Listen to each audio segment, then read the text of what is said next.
நேற்றைக்கு கடைசியாக எப்போதும் திராவிடத்தை பெரியாரை இழிவு செய்து பேசிக்கொண்டு நாங்கள் தமிழர்கள் என்று சொல்லிக் கொண்டிருந்த ஒரு மனிதர் நேற்றைக்கு RSS மேடையிலே அடைக்கலமாகி இருக்கிறார் என்ற செய்தி. அங்கே போய் கடைசியாக அடைக்கலமாகி இருக்கிறார். அதுதான் அவருடைய இடம், அதுதான் அவருக்கு கொடுக்கப்பட்ட வேலை. எனவே துரோகிகள் இந்த நாட்டில் திராவிடத்தை, தமிழ்நாட்டை அழித்துவிட முடியும் என்று கருதுகிறார்கள். உனக்கு கருணாநிதியை விட்டா வேற புலவனே கிடையாது. நீ எதுக்கு என்ன பேசுற? ஒரு மணி நேரம் பேசியிருக்கல, என்ன பேசணும்னு எடுத்து பேசுற. சரியான ஆண்மகன். என்ன பேசணும்னு எதிர்த்து பேசுற, கருத்தை எதிர்ற. அப்புறம் கலந்துகிட்டு பிறகு விமர்சனம் கூட இல்லைன்னா சொல்லுங்க.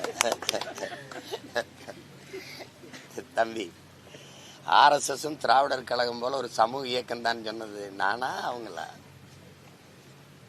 அது RSS இயக்கம். அதெல்லாம் விஜில்னு ஒரு இலக்கிய அமைப்பு. பாரதிய பேசுனாங்க. பாரதிய நான் எங்கேயும் பேசுவேன்.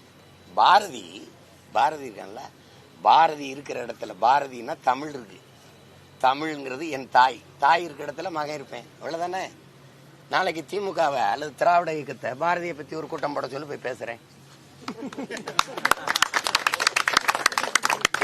12 வருஷம் திராவிடர் கழக மேடையில பேசின அப்ப உனக்கு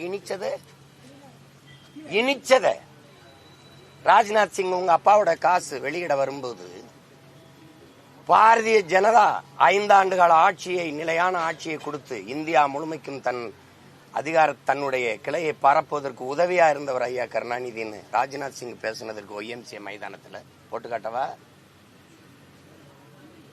இன்னைக்கு வேர்ல்ட்ஸ் ஒரு இது திறக்குது இல்ல, அதுல உங்க அமைச்சர் அம்மா நிர்மலா சீதாராமன், மத்திய அமைச்சர் இணையமைச்சர் எல்முருகன் பங்கேற்கிற விழாவில் உங்க அமைச்சர், எங்க அண்ணன், உங்க ராஜ்யசபா உறுப்பினர் கமலஹாசன் பங்கேற்கிறாரு. இதுக்கு கருத்து எங்க போய் நிக்கிறேன்னு பேசாத, என்ன பேசினேன்னு பேசு. என் தாய் சாக கிடந்தா, என் தாய், அறிவார்ந்த தம்பிதங்களை புரிஞ்சுக்கணும். என் தாய் சாக கிடந்தா. யார்? தமிழ் தாய். ரத்தம் கொடுத்தாதான் காப்பாற்ற முடியும். அப்ப ஒத்தை மகன் வந்து மொத்த ரத்தத்தையும் கொடுத்து என் தமிழ் தாயை காப்பாற்றிய ஒரு மகன் உண்டென்றால் அது இந்த மண்ணுல பாரதி. போய் படி. அதுல உய்வகை காட்டும் உயிர் தமிழுக்கு சொல்றான். உயிர் தமிழுக்கு புதுநெறி காட்டிய புலவன் பாரதின்னு என் தாத்தன் பாரதிதாசன் பாடுறான். சும்மா கிடையாது. பாரதிய பாடாது என்னோண்டா தமிழ் இருக்க முடியும்? எதுக்குடா தமிழ் இருக்கணும் உயிரோட? நீ போட ஒரு மேடைய, நீ போட்டு பேசு. சரி வேணாம், பாரதி வேணாம், பாப்பான் விடு. என் தாத்தன் பாரதிதாசனை பேசு பார்ப்போம். சரி வேணாம், அவனு வேணாம். இன்னொரு தாத்தன் இருக்கான், பாவலர் ஏறு பெருஞ்சி திறனார், பேசு. நான் கேட்கிறேன், நீங்க இதுக்கு பதில் சொல்லுங்க. ஒரு விடுதலை போராட்ட வீரன், என் பாட்டன் வஉசி, சொத்தம்பிட்டையும் வித்தான் நாட்டு விடுதலைக்கு. அதே சமகாலத்துல சொத்தா சேர்த்துக்கிட்டு இருந்தார் ஐயா ஈவேரா. இந்த ஈவேராவை எங்க வச்சிருக்க? என் பாட்டனை எங்க வச்சிருக்க?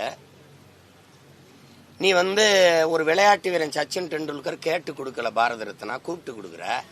விடுதலை பாவலன் இந்த பெருநிலத்துல அப்படி ஒரு பாவலம் கிடையாது என் பாட்டன் பாரதி.